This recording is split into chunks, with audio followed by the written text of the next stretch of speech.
জাতীয় কবির সমাধি ঢাকা বিশ্ববিদ্যালয় এলাকায় পাবলিক লাইব্রেরির কাছেই জাতীয় কবি কাজী নজরুল ইসলামের সমাধি অবস্থিত। বিদ্রোহী কবি কাজী নজরুল ইসলাম ১৯৭৬ সালে ঢাকায় মৃত্যুবরণ করেন। স্বাধীনতা যুদ্ধের পরপরই বিদ্রোহী কবিকে ভারত থেকে দেশে নিয়ে আসা হয়। জীবনের শেষ প্রান্তে তিনি মানসিক ও শারীরিকভাবে অসুস্থ ছিলেন। একসময় রাত রচিত গানে তিনি লিখেছিলেন, মসজিদেরই পাশে আমার কবর দিও ভাই, যেন গড়ে থেকেও মুয়াজ্জিনের আজান শুনতে পাই। তার সেই গানটি সারা জাগিয়েছিল বাংলার প্রতিটি অলিতে গলিতে। এ যেন গানেরই প্রতিচ্ছবি। তার সেই ইচ্ছেকে সম্মান জানাতে ঢাকা বিশ্ববিদ্যালয়ের কেন্দ্রীয় মসজিদের পাশে সমাধিস্থ করা হয়। জীবনের এক এক পর্যায়ে নজরুল মসজিদের মুয়াজ্জিন হিসেবে কাজ করেছিলেন। এইসব কাজের মাধ্যমে তিনি অল্প বয়সে ইসলামের মৌলিক আচার অনুষ্ঠানের সাথে ঘনিষ্ঠভাবে পরিচিত হবার সুযোগ পান, যা পরবর্তীকালে তার সাহিত্যকর্মে বিপুলভাবে প্রভাবিত করে।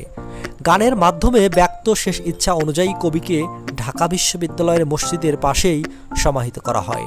সেখানে নিশ্চুপে শুয়ে আছে বাংলাদেশের জাতীয় কবি কাজী নজরুল ইসলাম। পথ থেকে দেখা যায় সেই সমাধি। সবুজ মাঠের এক কোণে নির্জনে শুয়ে আছেন তিনি। কাছে গেলে ধাপে ধাপে সিঁড়ি বেয়ে ওঠা চাতালের মধ্যখানে তিনি শায়িত। ঢাকা বিশ্ববিদ্যালয়ের টিএসসি অতিক্রমের সময় অনেকেই কবির সমাধি দেখতে পান।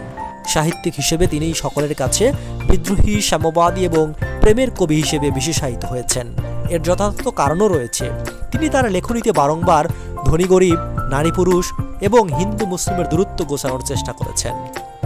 সমাজের অনাচারের বিরুদ্ধে প্রতিবাদের ভাষা হিসেবে বেছে নিয়েছিলেন নিজের কবিতাকে।